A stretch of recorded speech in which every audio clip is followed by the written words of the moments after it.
This video is sponsored by Galmon. We're gonna try something a little bit smaller this time with the PD1561. This screen tablet has 15.6 inches of work area to work with, 8,192 levels of pen pressure with a tilt support battery-free pen, 10 shortcut keys that you can easily customize, and you'll be working on an HD 1080p full screen display. If you're looking into a new tablet and fancy this particular model, click on the link down below and save $20 off of your purchase. This particular deal will only last till April 30th though, but if you want a similar model for a smaller price, check out the PD1560 for only $254.99 until April 18th. It's basically the same as the PD1561, but you'll have to use a chargeable pen for this one. No matter which one you choose, both screen tablets work really well, so if you're looking for a new pen tablet, check out the links down below and take advantage of these sweet deals before it's too late.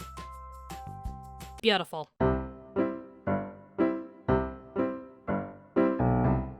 I might actually have a bigger use for this format.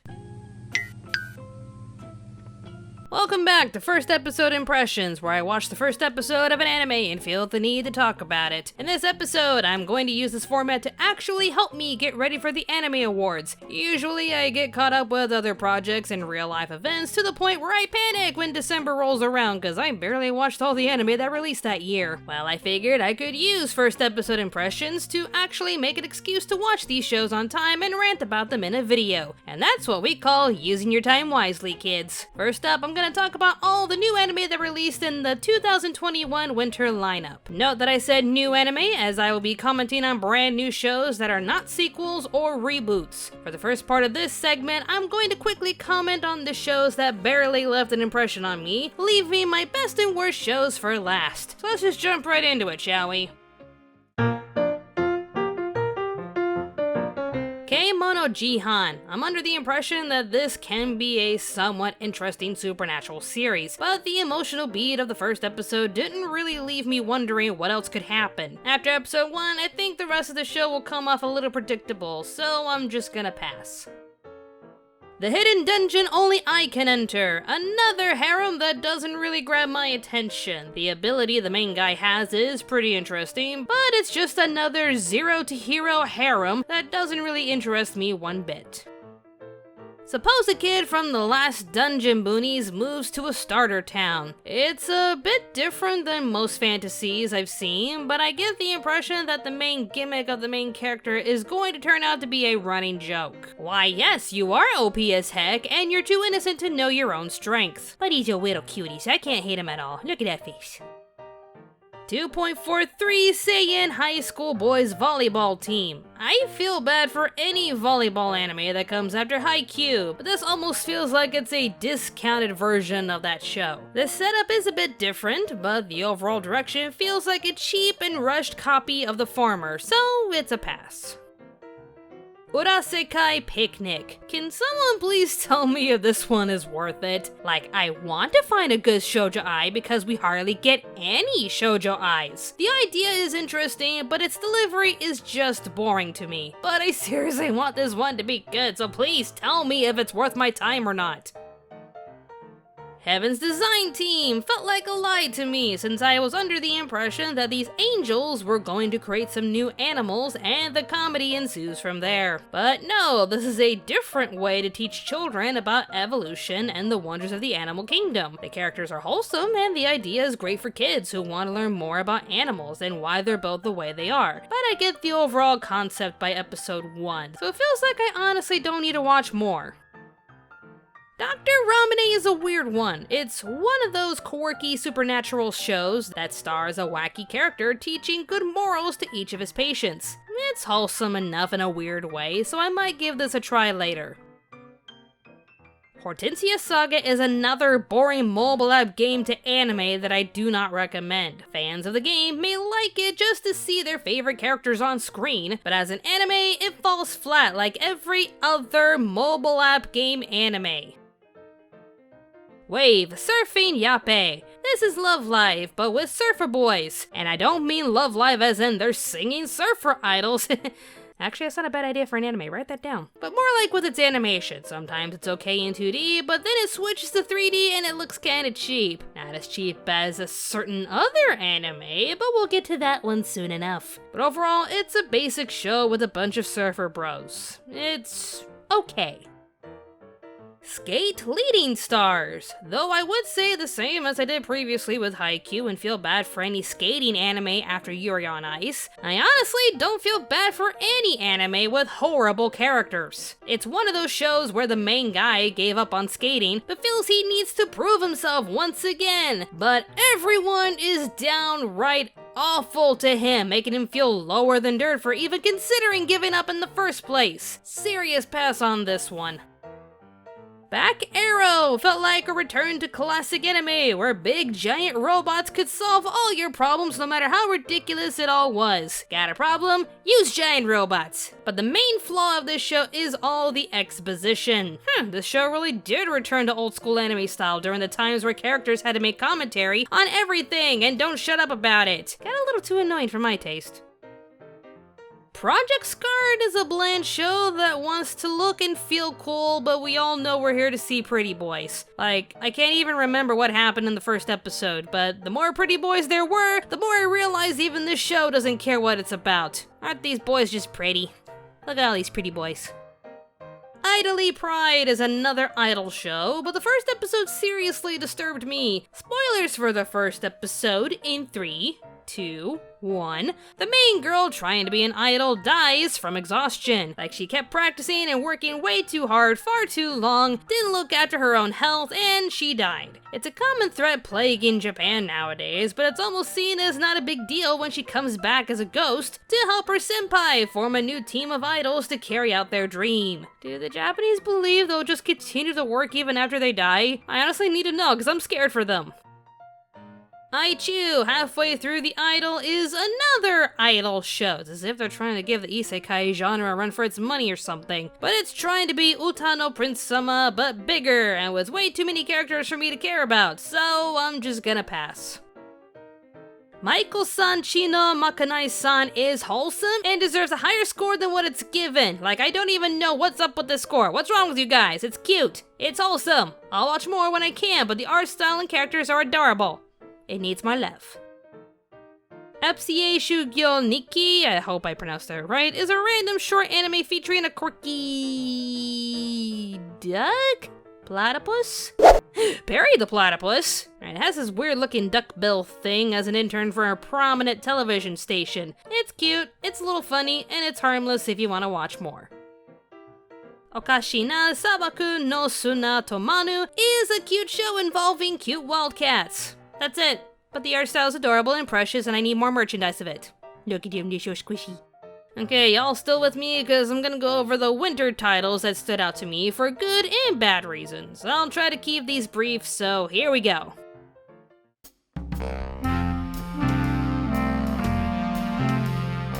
Horimiya is honestly in the running for best romance or best school life. There's something about the art style, the characters, and the story that just grabs me. I mean, a high school story about not judging people for what they look like, and learning to get to know people for who they really are is honestly a sweet idea, and these characters just pull it out of the park. I plan to watch more, and I recommend it after one episode.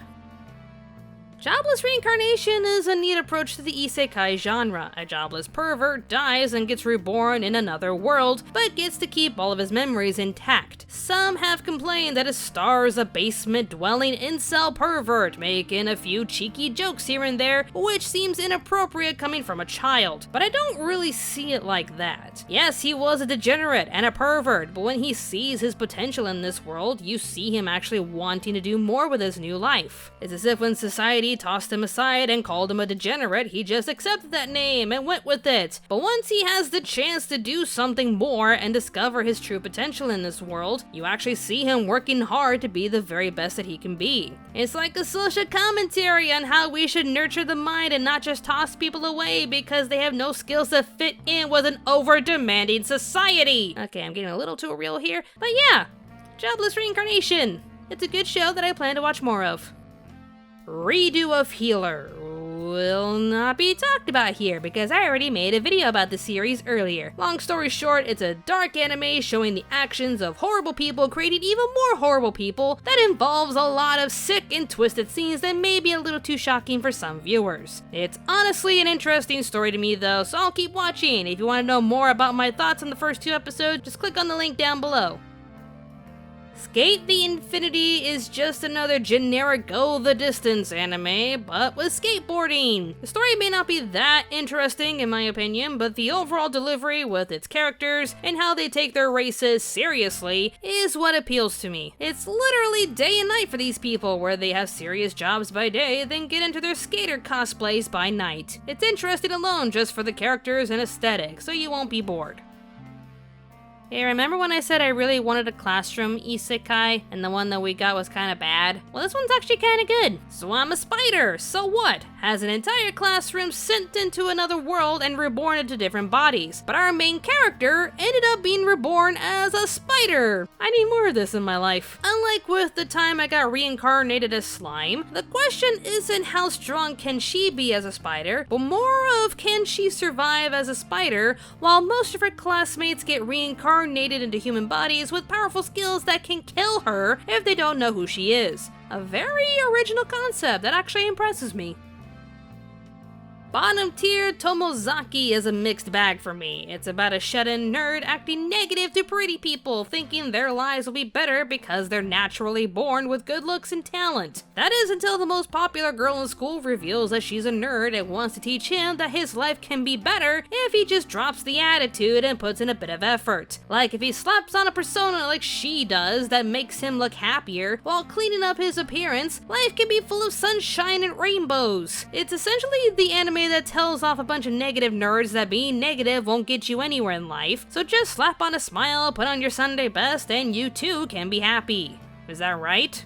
I get the whole message that being a negative Nancy isn't really healthy or productive, but there are reasons why some people are resentful towards the popular clique. There has to be a reason why he gave up trying and felt like his life would go nowhere since he's not attractive. But we're just telling people who think like that they're the ones who put themselves in this hole. They are the negative ones, so they need to change. I'm not sure how I feel about this message.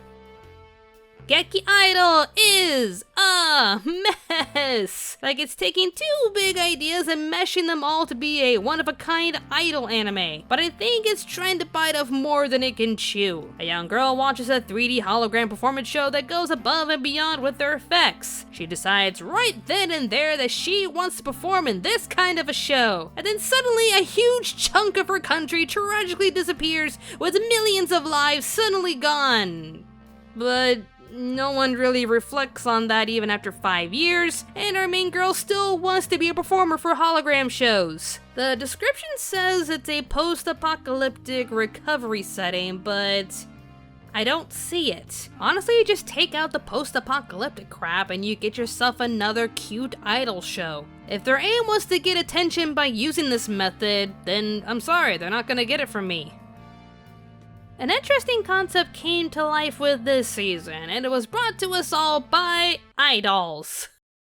Hear me out. It may not look like much, and it is another idol anime, but these characters are actually animated by their voice actors with motion capturing technology. I think they're actually practicing with this concept in order to make live recordings for an audience, and even for the internet like in live streams. Think VTuber, the anime. Make one for Karone-chan and I'll be a happy person. I'm a guy. Thank you, whoever. What? I think it sounds interesting, but I want to know what you guys think. Should Japan experiment more with this concept or not? Let me know what you think in the comments down below. Tenku Shinpan is a Netflix original anime that honestly grabbed my attention in episode 1. Random citizens are finding themselves trapped in this other world and want to find a way out, but are being chased by masked figures that are trying to push them to the brink of despair. The main character is trying to survive while finding her brother, but it's fascinating to see her learn from her surroundings and try to remain sane despite what the world is putting her through. It's an intriguing mystery and thriller that's making me question why it's getting a low score on my anime list, but I'm sure you guys are gonna tell me in the comments below. I don't know, episode 1 seems interesting enough, so I'll just keep watching.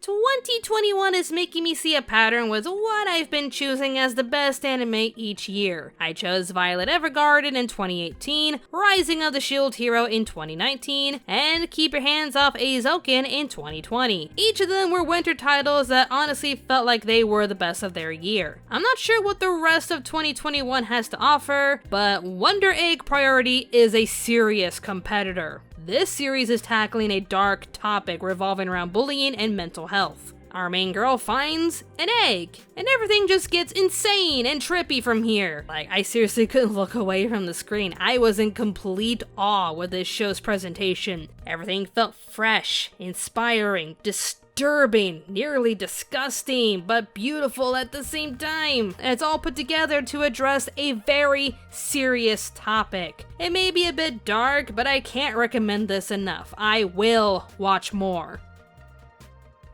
Last and certainly least, oh, I don't want to watch more. I want to put my foot down and say I refuse to watch more. Episode 1 just offended me. I may have to watch more just to justify my decision to make this the worst anime of the year, which I know is calling it early. But can you blame me? But sorry? No, actually no, I'm not sorry. Episode 1 was enough to make me sick. Like seriously, the other shows are gonna have to try extra hard to be worse than X-Arms. I honestly just couldn't stand watching how bad this show was. It'd be one thing if the animation was part of the story as a weird joke, or if we knew this came from a cheap budget from a very tiny production, but Crunchyroll advertised this like they were hyping us. They collaborated with amazing artists from Japan to make this original anime work, and are you kidding me? Is Crunchyroll actually proud of this? And do you seriously see the score? Look at this score, this is embarrassing! Seriously, Crunchyroll, just when I thought you couldn't top Gibiate, Jibiate, who cares, they did it with X-Arms. I honestly feel bad for the original creator because you obviously deserve better than this. No story, good or bad, deserves a sloppy presentation like this. I've seen animatics put together better than this. Everyone's already declared this as the worst anime of 2021, and the year's barely even over. That has to be a record. So congratulations, Crunchyroll. You did it. So there you have it. If you like this concept of me reviewing each anime season like this, let me know in the comments down below. Also, if you think I should give some of my negative choices another chance, or if I shouldn't waste my time with some of my positive choices, feel free to tell me in the comments below. If you honestly think I was being a little too harsh or unfair, I am open for a discussion about it. Unless it's X-Arms, you can keep that shit away from me. Go. Over there. I'm poking it with a 10-foot pole, I don't want it near me.